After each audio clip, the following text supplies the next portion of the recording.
샬롬, 좋은 아침입니다. 저희가 예수님의 마음이라는 제목을 가지고 이번 한 주간 동안 생각을 해봅니다. 사실 우리가 예수님을 따른다고 말을 하면서도 어느 때는 예수님이 무슨 말씀을 하시고 어떤 마음이실까 하는 것보다는 그냥 예수님은 이런 분이어야 한다는 우리 나름대로의 우리의 이 생각대로 예수님을 그 틀에 짜 넣으려고 하는 경우도 우리가 참 많다는 생각을 했습니다. 그래서 우리는 하나님의 말씀을 통해서 조금 너무 이렇게 좀 보편적인 것 같기도 하고 너무 넓은 것 같기도 하지만 구체적인 어떤 내용은 아니더라도 예수님의 마음이 어떤 것일까 하는 것을 저희가 함께 생각해보고, 그리고 예수님의 마음을 우리가 함께 좀 고민해보고 또 따라가려고 애를 쓰면 좋겠다는 생각이 들었습니다. 그래서 제가 첫날 예수님은 불의를 싫어하십니다라는 제목으로 주의 몸된 우리, 주님의 성전된 우리가, 성령이 우리 안에 거하심으로 하나님의 전이 된 우리가 어떻게 청결하고 우리가 어떻게 거룩한 모습을 유지할 수 있을까?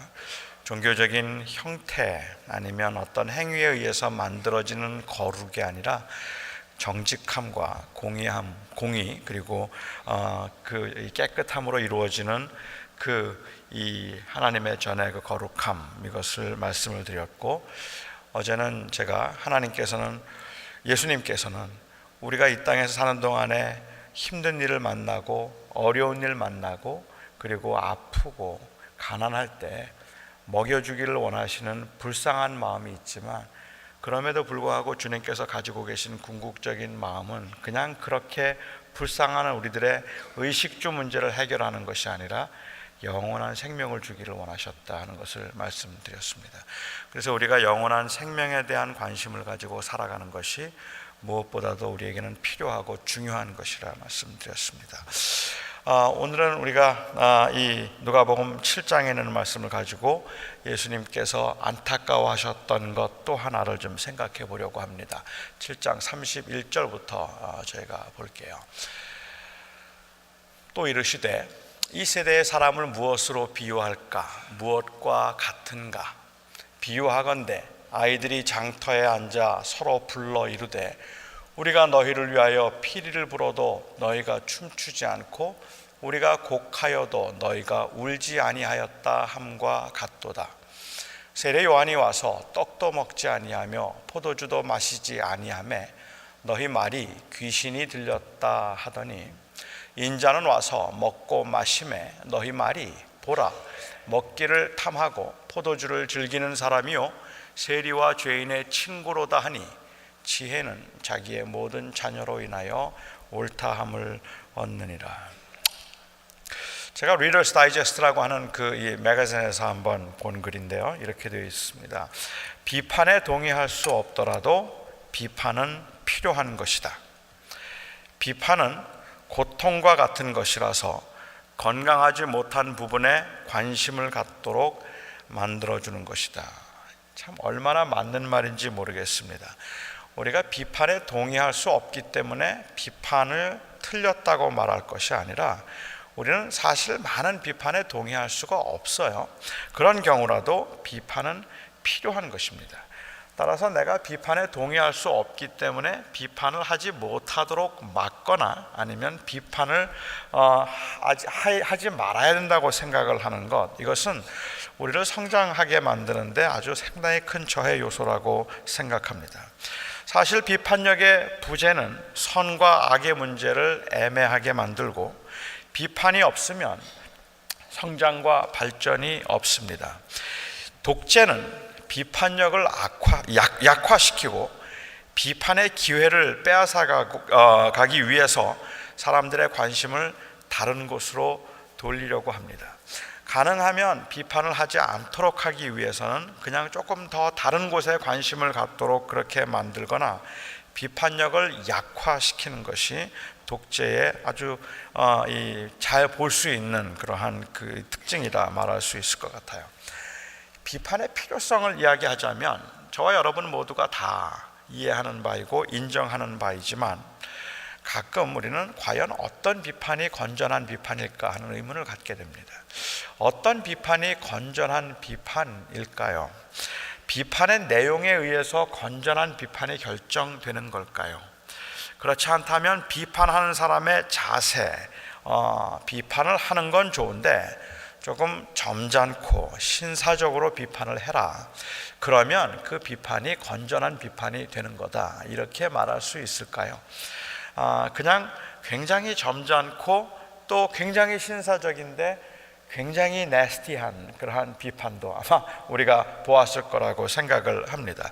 그렇게 하는 비판이 건전한 비판일까요? 건설적이고 긍정적인 비판, 이것이 과연 건전한 비판일까? 저는 부분적으로 다 일리가 있다고 생각을 합니다. 하지만 제가 생각할 때 건전한 비판이라고 이야기를 하면 물론 내가 어떻게 비판하는가는 매너도 중요하고 비판하는 내용도 중요하겠지만 그것 못지않게 내가 비판을 하는 이유가 정말로 상대방에 대한 애정에서부터 비롯된 것인가, 아니면 내가 나의 의를 드러내기 위해서 하는 것인가에 의해서 그것이 건전한가 건전치 않은가가 결정될 수 있다고 생각합니다. 정말 나의 궁극적인 관심이 어디에 있는가 하는 것에 의해서 결정된다는 말이죠. 근데 어느 때는 그 열정이나 관심이 다른 곳에 가 있기 때문에 비판의 내용은 너무 맞는데도 불구하고, 그런데도 그 비판이 왠지 허무하고 공허하다는 생각이 들 때가 있습니다. 제 아내가 말을 합니다. 여보, 우리 아이들도 학원에 보내야 하는 거 아닐까? 학원에 간다고 공부 잘하겠어? 그냥 학교 공부에나 충실하라고 해. 학원 공부 안 하는 애들이 학원 간다고 공부 잘하는 거 아니야. 학원이란 원래 공부 잘하는 사람들이 보충하기 위해서 가는 것이지 공부 못하는 애들이 가는 게 학원이 아니야. 그러면 학군이 좋은 데로 이사를 좀 가야 되지 않을까? 학군 좋아하시네. 지금 있는 학군에서 1등 하면 그러면 다른 학군으로 가자. 여기서도 못하는데 좋은 학군 간다고 공부 더 잘하겠냐? 아이들 레슨을 좀 받아야 할 것 같은데 테니스 레슨은 어떨까? 테니스가 레슨 받는다고 잘하니? 내 동생 테니스 안 받아도 테니스 잘만 치더라. 전국체전, 미주체전 나간 선수들은 다 레슨 안 받은 사람들이야. 우리 아이들이 학교에 잘 적응하지 못하는 것 같은데 우리 아이들에게 혹시 문제가 있는 건 아닐까? 그거야 요즘 공립학교 시스템이 엉망이라 그런 거지, 교육자 자질도 형편이 없고 그러니까 애들 교육을 그렇게 시키는 거 아니야. 그럼 사립으로 옮길까? 당신 돈 많아? 사립학교는 뭐 다 좋은 줄 알아? 그럼 여보, 당신이 한번 학교를 찾아가 보면 어때? 아니면 아이들 숙제를 좀 한번 봐주면 어떨까? 내가 그럴 시간이 어디 있니? 난 성질이 고약해서 가르치면 주먹부터 올라오는 걸 어떻게 가르치란 말이야. 원래 식구는 식구를 가르치는 게 아니야. 제가 한 말에 틀린 게 한마디나 있습니까, 여러분? 다 맞는 얘기 아닙니까? 틀린 말이 없어요. 저는 제가 하는 말에 다 틀렸다는 말보다 일리가 있다고 생각해요. 말을 하자면 다 일리가 있는 말인데, 그런데 공허하고 허무합니다. 제가 그렇게 비판적인 이유가 정말로 자녀들의 교육 환경 혹은 교육 정책에 대한 안타까움에서부터 비롯된 것이라든지, 아니면 우리 아이들이 어떻게 하면 정말 잘 자랄 수 있을까 하는 그 깊은 관심에서부터 무엇을 하면 좋을까라는 그 말을 하기 위해서 무엇이 문제인가 하는 것을 찾고 있는 것이라면, 그렇다면 그건 참 소중하다는 생각이 들고 그 비판 필요하겠다는 생각이 드는데, 결국은 저의 비판이 무관심일 뿐이고, 제가 비판하는 것은 내 것을 희생하지 않으려는 그러한 그 이기심에서 비롯되는 것이기 때문에 이 비판이라고 하는 그 비판이 건전하게 보이기보다는 그냥 자기 합리화로 보인다는 말이죠. 그 비판은 핑계에 불과하고 자기 합리화처럼 보여서 공허하고 말에 무게가 떨어지는 것을 우리가 볼 수 있을 것 같습니다. 저는 조금 더 희생하고 싶지 않고 내가 가장 최소한의 희생을 통해서 최대를 얻어낼 수 있는 길이 무엇일까 하는 것만 저에게 관심이 있기 때문에 그렇습니다. 예수님의 마음을 안타깝게 한 것은 예수님이 메시아인지 아닌지 난 잘 모르겠습니다, 이런 말이 아니었습니다. 예수님이 정말로 메시아입니까? 나는 예수님이 메시아 같지 않습니다, 이런 의문 때문에 예수님께서 굉장히 마음이 상하시거나, 내가 메시아인데 이 메시아의 메시아됨에 대해서 그것을 인정하지 못하고 의심하고 있는 그것은 너희들이 구약 성경을 잘 읽지 않았기 때문에 그런 거고 하나님의 말씀대로 행하지 않았기 때문에 그런 거다 라고 그렇게 말할 만큼 그 예수님에 대해서 의문을 갖는 사람들에 대해서 주님은 결코 문제를 삼지 않으셨다고 저는 생각합니다. 대표적인 예가 세례 요한일 겁니다. 세례 요한이 예수님을 대하면서 예수님에 대해서 한편으로는 상당히 실망했던 부분이 있다면, 예수님은 자기보다 더 과격하게 회개에 관해서 말씀하실 것이라고 생각했고, 내가 회개하라고 그렇게 외쳤다가 감옥에 갇힌 걸 보면, 그 감옥에 갇힌 것을 보시면 주님께서는 그 말씀을 통하여서 세상을 바꾸고 이렇게 말씀을 위해서 희생당하고 있는 나를 건져주실 거라고 생각을 했어요. 그런데 예수님께서 오셔서 죄인들과 함께 하시고 창기와 세리와 함께 식사하시고 그들과 친구가 되시면 요한은 뭐가 되는 겁니까? 그들에게 회개하라고 했던 요한은 뭐가 되는 겁니까? 그러니까는 요한은 갑자기 내가 지금까지 잘못한 것 아닌가라는 생각을 할 수 있겠고, 어째서 메시아가 오셔서 죄인과 창기와 아니면 세리들과 친구가 되는가 의문을 가질 수 있는 겁니다. 그래서 그는 감옥에 갇혀 있으면서 도저히 이해를 할 수 없었기 때문에 제자들을 주님께 보냈습니다. 그리고는 정말로 오실 그이가 당신이십니까? 이 요한이 누구입니까? 예수님 보았을 때 성령의 감동에 의해서 내 뒤에 오는 자는 내가 그 신들매도 감당할 수 없고 신발끈도 묶을 수 없는 자라고 말씀하시고, 예수님 보자마자 세상 죄를 지고 가는 하나님의 어린 양이라고 말씀을 하셨고, 그리고 예수님을 보면서 그는 정말로 순수한 마음으로 나는 망하여야 되겠고 그는 흥하여야 되리라고 했던 사람이 세례 요한이란 말입니다. 그런 세례 요한이 예수님이 그 이후에 자기가 감옥에 갇히고 난 다음에 주님께서 지금까지 내가 했던 것과 다르게 하고 있는 그 모습을 보면서 너무 혼란스러워서 주님께 물었습니다. 정말로 당신이 메시아십니까? 어찌하여 요한이 나를 이렇게 의심할 수 있는가? 당신이 나에게 뭐라고 처음에 말했느냐? 뭐 이렇게 주님께서 말씀하지 않으셨습니다. 오히려 주님께서는 구약에 있는 말씀들을 통하여서 메시아가 오셨을 때 하는 일이 바로 그 소경된 자의 눈을 뜨게 해줄 것이고, 그리고 이 가난한 자에게 복음을 전해주신다고 하는 그 말씀을 주님께서는 인용하시고, 그 다음에 말씀하시기를 사람이 낳은 자 중에 요한보다 큰 자가 없다 그러셨어요. 그러니까 예수님께서는 요한이 가지고 있던 의문이나 요한이 가지고 있던 비판에 대해서 주님은 굉장히 귀하게 여기셨단 말입니다. 우리가 신앙생활을 하면서 이렇게 해도 되는 겁니까? 이게 정말 맞는 겁니까? 아니 우리 교회 이렇게 가도 되는 겁니까? 라고 말을 한다면 저는 그 비판들은 굉장히 정당할 수 있다고 생각합니다. 그런데 여러분, 여기 지금 똑같은 입장인 것 같은데 바리새인들의 경우는 조금 달랐습니다. 주님께서는 그 바리새인들 때문에 한탄하시고 주님께서는 안타까워하셨던 것을 볼 수 있습니다. 예수님의 마음을 안타깝게 한 것은 주님이 정말로 메시아일까 하는 것을 찾고 있는 seeker mind가 아닙니다. 구도자의 그러한 그 자세가 아니라 아주 냉소적인 그러한 그 시니컬하기 이를 데 없었던 그 비판자의 마음이기 때문에 그런 거죠. 세례 요한이 갑자기 나타났습니다. 당시 종교 지도자들에게 있어서는 충격이었습니다. 그는 철저하게 금식 생활을 했습니다. 철저한 금욕 생활을 했습니다. 사람들과 가까이 지내는 법도 없었어요. 그는 광야에서 혼자 살았습니다. 사람들처럼 그렇게 무슨 좋은 옷을 즐기는 법도 없었고, 항상 그는 약대 털옷을 입고 다녔고, 먹는 음식도 다른 사람들과 같이 어우러져서 같이 즐겁게 먹는 일이 없이 혼자 먹었어요. 왜냐하면 그가 즐겨 했던 음식은 메뚜기하고 석청인데 저도 같이 안 먹을 것 같아요. 자기 혼자 먹는 거죠. 그냥 혼자 그 광야에 있으면서 메뚜기와 석청을 먹고 아주 자주 금식을 했고, 사람들과 같이 교제하기를 꺼려했고, 금욕적이고 철저하게 금욕적인 생활을 했기 때문에 어떻게 말하면 이 세례 요한은 골방영성의 대가입니다. 이 골방영성, upper room spirituality라고 할까요? 이 골방영성의 대가다, 이렇게 말할 수 있을 것 같아요. 그의 설교는 그의 삶이 반영해 주는 것처럼 그의 설교는 언제나 하나님의 진노에 관한 것이었고 회개에 관한 것이었습니다. 로마 군인에게도 거침이 없었고 창기에게도 바리새인에게도 거침없이 비판의 설교를 했습니다.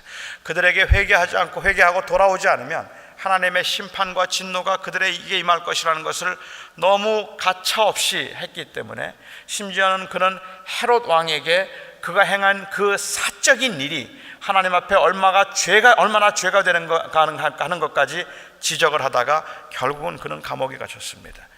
거룩한 이유 때문에, 그것 때문에 그는 감옥에 갇힐 정도로 철저하게 금욕적인 생활하고 철저하게 하나님의 말씀을 선포했습니다. 이 세례 요한의 이 경건한 모습, 소위 말하는 세례 요한과 그와 함께했던 이 에센파들의 이 경건의 모습은 당시 경건하다고 하는 바리새인들로서는 따라가기가 어려운 것이었습니다.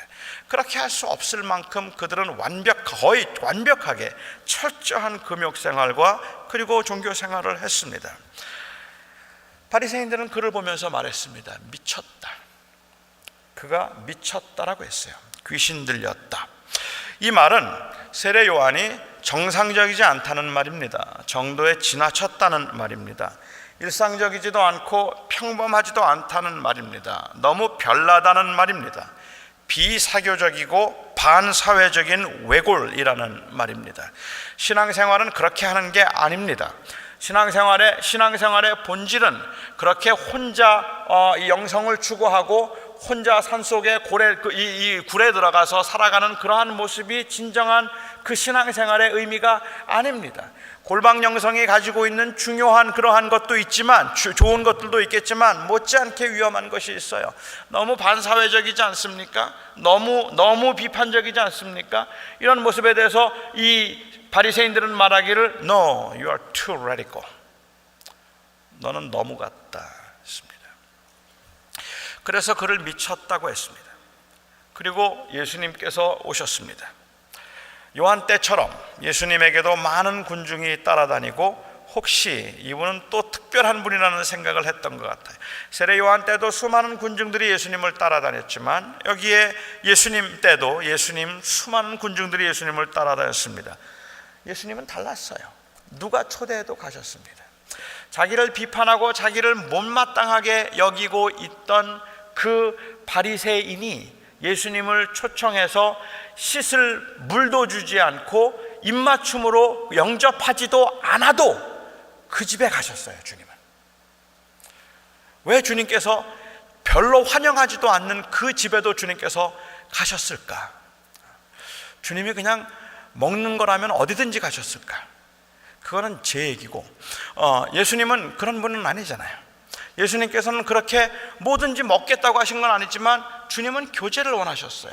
사람을 만날 때마다 함께하고 가르치기를 원하셔서 주님은 세리의 친구가 되어주셨고, 창녀가 와서 주님의 발을 씻으면서 눈물을 그 발에 떨어뜨리고 그리고 머리털로 이 발을 씻겨드려도 주님은 가만히 계셨어요. 그들과 함께 하기를 원하셨기 때문에 그렇습니다. 주님께서는 고기도 잡수셨고 포도주도 즐기셨습니다. 바리새인들은 그 예수님을 보면서 말하기를 저자가 정말로 선지자라면 해도 너무한다. 먹기를 탐하고 마시기를 즐기는 자라고 했습니다. 어찌하여 죄인의 친구가 될 수 있는가? 라고 그렇게 바리새인들은 예수님을 책망하고 비난했습니다. 주님의 설교는 주로 하나님의 용서와 사랑에 관한 것이었습니다. 세례 요한이 했던 것과는 또 대조적인 것이라고 생각합니다. 아마도 예수님은 이 소위 말하는 마켓 스피리추얼리티, 시장 영성의 대가이신지도 모릅니다. 요한과는 아주 반대인 겁니다. 세례 요한과 또 다른 하나의 반대의 극단적인 입장을 주님께서는 취하셨고, 당시 바리새인들과 종교 지도자들은 예수님을 비난했습니다. 너무 세속적이라는 겁니다. 너무 향락적이고 너무 죄인들과 함께하고 있는 그 모습이 도대체 죄와 구별되지 않는 것 같다는 말입니다. 지나치게 사교적이고 경건함이 없다는 것이었습니다. 여러분, 바리새인들이 맞다고 생각하지 않으십니까? 여러분들은 그렇지 않겠습니까?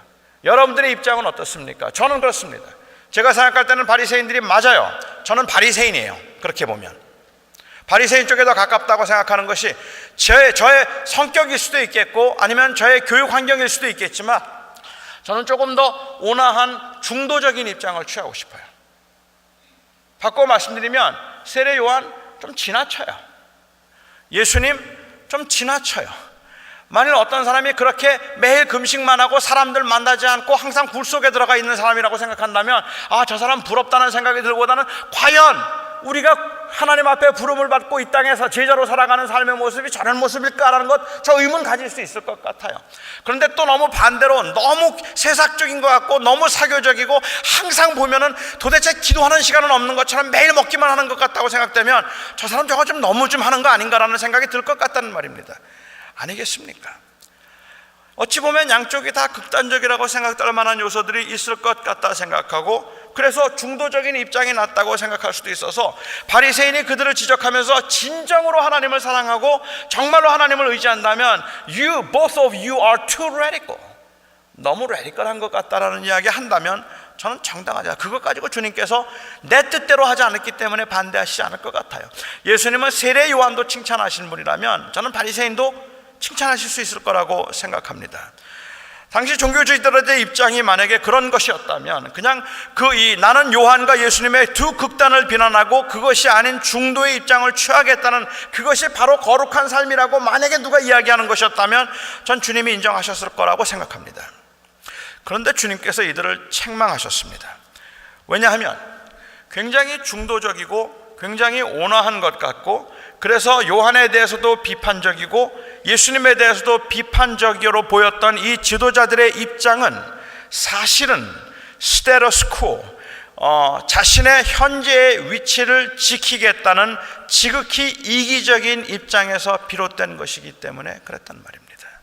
그들에게는 굉장히 뜨거운 열정이 있는 것 같았지만 굉장한 열심이 있는 것 같았지만 그 열심은 예수님이 보시기에는 거의 죽은 것 같은 열심이었던 것이 그들이 가지고 있는 열심은 그 계속해서 이루어져 가고 있는 하나님의 나라에 대한 열망이 아니라 내가 세워놓은 내 나라를 지키기 위한 열망이었기 때문에 그렇단 말입니다.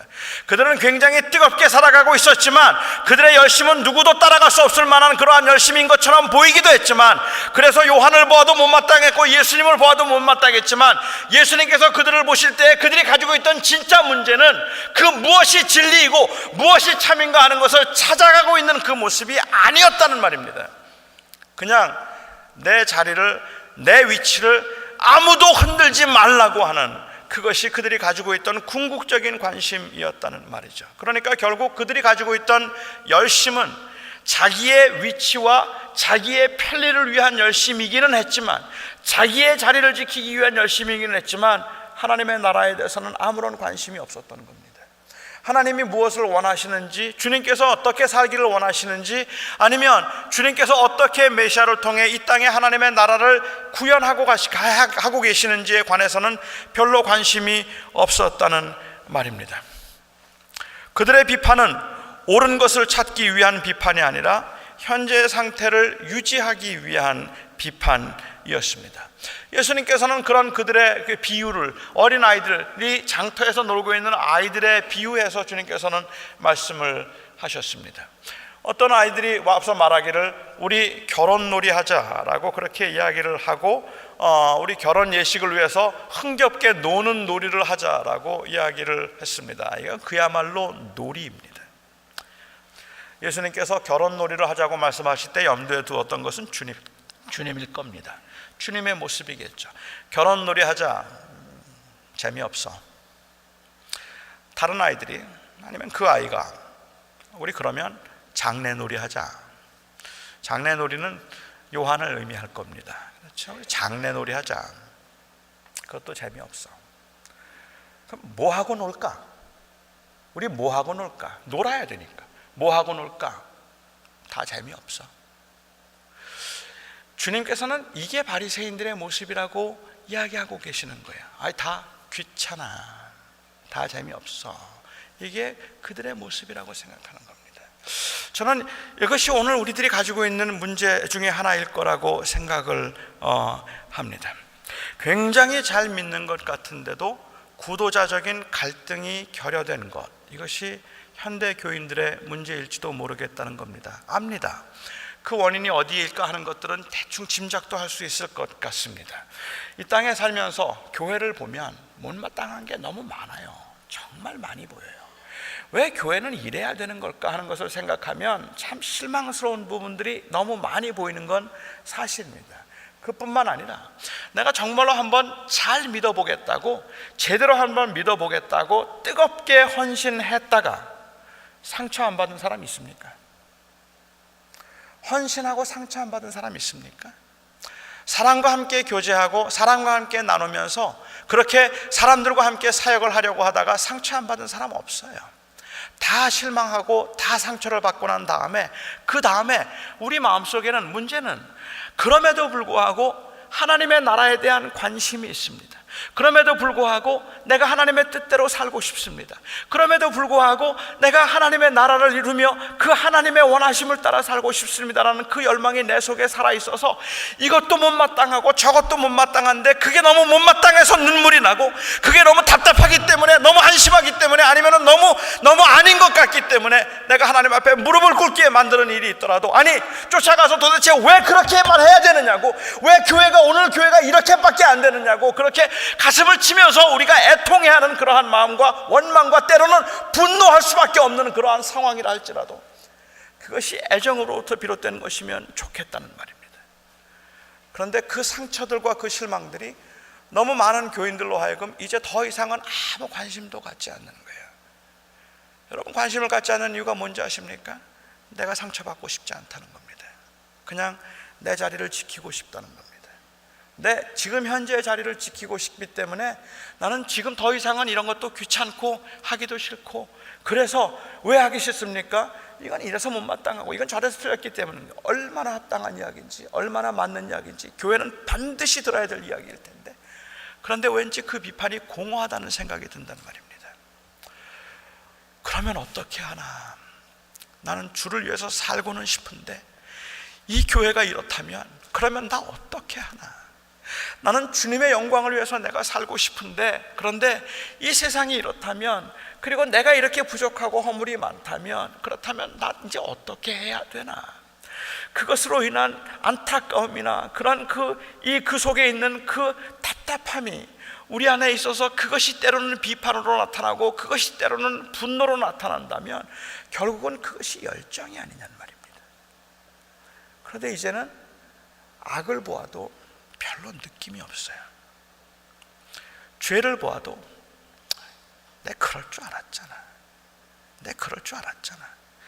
그냥 다 그럴 거라고만 생각을 하고 있는 것 같다는 말입니다. 굉장히 잘 믿는 것 같은데 우리 안에는 그 구도자적인 하나님의 나라를 추구하고 있는 구도자적인 갈등과 그 열정이 사라진 채 우리가 비판과 체념에 익숙해져 있다는 말입니다. 지금 이 시대에 여기에서 내게 주어진 환경과 여건에서 주님을 영화롭게 하기 위해 나는 무엇을 해야 할까? 주님은 무엇을 지금 나에게 원하실까? 내가 실망한 건 사람에게 실망했고 주님께 실망한 건 아닌데, 내가 실망한 건 이 현재의 그 체제에 실망한 것이지 내가 실망한 건 하나님께 실망한 게 아닌데, 내가 체념하고 포기한 건 사람에 대한 것이지 하나님에 대한 것은 아닌데, 그러면 하나님은 무엇을 원하실까? 예수님은 내가 지금 어떻게 하기를 원하실까? 이 질문은 너무 당연한 질문이 되지 않겠는가 말입니다. 저는 우리 교인들이 의심을 해도 좋습니다. 비판을 해도 좋습니다. 화를 내도 좋습니다. 저는 우리 교회가 비판이 좀 더 많았으면 좋겠다 싶기도 하고, 우리 교회가 조금 더 의문이 많았으면 좋겠다 싶기도 합니다. 그런데 나를 위해서가 아니라 주님을 위해서 하시기를 바랍니다. 주님을 위해서 해야 합니다. 정말 주를 사랑하기 때문에 할 수 있는 것일 때, 그 마음이 통할 수 있을 때 그 비판은 우리를 거룩하게 만들고 우리를 발전하게 만들 수 있을 것입니다. 주님의 원하심이 무엇일까에 대한 관심이라고 생각합니다. 우리의 열정은 우리의 것을 지키려는 열정이 아니라 주님을 높이려는 열정입니다. 그래서 열심이 생기고 내 마음에 들지 않아서 이것이 아니다 싶은 생각이 들 때마다 우리는 항상 그러면 주님은 무엇을 원하실까? 나는 무엇을 원하고 있는가 보다 주님은 무엇을 원하실까를 우리는 물을 수 있어야 된다고 생각합니다. 성경 공부하면 뭐하니? 성경 공부해서 사람 변하는 거 봤니? 정말 맞는 말이에요. 성경 공부해서 사람이 안 변해요. 그러니까 성경 공부하면 뭐하니? 머리만 커지더라. 성경 공부 많이 한 사람들 그 교만하면 감당이 안 돼. 성경 공부 왜 하니? 기도 뜨겁게 하고 도대체 그렇게 뜨겁게 하는 건, 그렇게 소리 지르면서 기도하는 건, 그건 도대체 그 주님이 귀 잡수셨니? 왜 그렇게 소리를 질러야만 하는 거니? 그냥 조용히 하면 안 될까? 왜 찬송을 안 부르고 자꾸만 그렇게 그 빠른 이 음악들만 그렇게 하는 거니? 아니, 왜 그렇게 빠른 음악만 하고 찬송을 부르지 않는 거니? 뭐 아니면 무엇이든 간에 우리가 가지고 있는 그러한 이 답답한 문제, 선교 정책을 보면 답답하고 성경 공부하는 것 보아도 시답지 않고 우리가 기도회를 우리가 하자고 해도 그 기도회 한다고 해도 우리가 다 아는 것처럼 그 기도회라고 하는 것, 그 기도라고 하는 것이 얼마나 일시적으로 우리의 마음을 확 불질렀다가 그냥 그렇게 소멸되는 불인지 우리가 알고 나면 이 기도회, 특별 새벽 기도회 참 대단해요. 그렇죠? 하지만 이 특별 새벽 기도회가 끝나고 나면 어떻습니까? 우리가 특별 새벽 기도가 끝나고 나면 우리 교회가 이제 다시 부흥의 불길이 일어날 것이다 라고 기대하고 우리가 특별 새벽 기도를 한다면 그 열심이 별로 오래 가지 않는다는 걸 우리는 이미 벌써 여러 차례 1년에 3번씩 경험하니까 이거 하면 뭐해? 그 마음이 생기는 게 당연하다는 말입니다. 그런데요, 너무 맞는 말인데 안 할 수가 없어요. 그래도 성경 공부를 안 할 수가 없고, 그래도 기도를 안 할 수가 없고, 그래도 선교를 안 할 수가 없어요. 왜요? 내 속이 끓어서, 내 마음이 끓어서. 그래도 말씀을 배워야 될 것 같고, 말씀을 배우는 게 맞고, 그래도 하나님과 가까이 하고 싶은데 그 방법이 그 중에 하나가 또 그것이겠다 싶어서 조금 더 잘할 수 없을까? 뭔가 더 새롭게 할 수 없을까? 어떻게 하면 될까라는 것에 대한 고민은 여전히 남아있기는 하지만, 그럼에도 불구하고 내가 무언가를 하지 않고 내가 정말로 주의 나라와 복음을 위해서 내 삶의 거룩함을 위해서 하나님의 영광과 하나님의 나라를 이루는 삶을 살겠다는 그러한 간절한 열망의 불씨가 내 안에 아직도 남아있기 때문에 그 모든 것들이 못마땅하게 생각되면서도, 그러니 내가 저 안에서 무엇을 해야 될까를 생각하며 또 들어가지 않을 수 없는 것, 이게 저는 열정이라고 생각합니다. 그게 열정이 아니겠습니까? 우리에게 그 마음이 식은 것이 두려운 것이라는 겁니다. 저는 예수님께서 바리새인들을 보시고 바리새인들이 가지고 있는 그 비판의 정당함, 무엇이 맞는가 틀리는가 하는 그 문제를 떠나서 바리새인들을 보시며 주님께서 가장 안타까워하셨던 것이 있다면 무엇인가 하면, 도대체가 하나님의 나라에 대해서 너무 indifferent하다는 게, 너무 관심이 없다. 저는 오늘 이 아침에도 우리 안에 하나님의 나라에 대한 열정, 하나님의 사람으로 살아가야 되는 내가 어떻게 하나님의 영광을 위해서 내가 아닌 하나님의 영광을 위해서 내가 지금 답답한 현실이라면 그 답답한 현실에서 무엇을 해야 할까 하는 그 고민으로 우리 안에 있는 그 하나님이 주신 뜨거움을 다시 회복할 수 있기를 바랍니다. 주님은 이 하나님의 나라를 생각하고 바라보고 그 하나님의 나라를 위해서 살기를 원하십니다. 기도하겠습니다.